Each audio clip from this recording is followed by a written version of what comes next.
Okay, so I thought now's a good time to update on my day. So this morning, went to Pilates at 6 with Sam.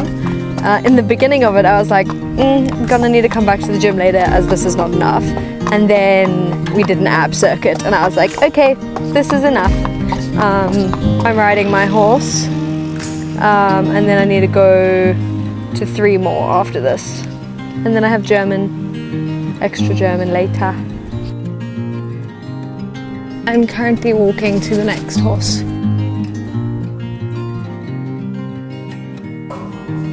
Alrighty, well we're not soaked, we almost got soaked walking up the hill, but then we hitchhiked and got rescued, not kidnapped, which was great. Astrid was my PA today and got my 2 packages for me. Of course. So, I mean she drove around the half of the southern suburbs.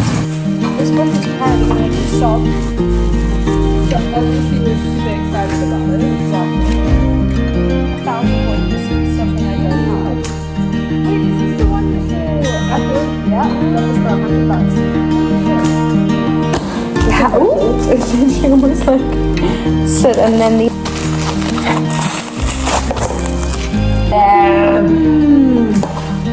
Those are pretty. Oh, look at the like detail on the inside. Wow. Oh, yay.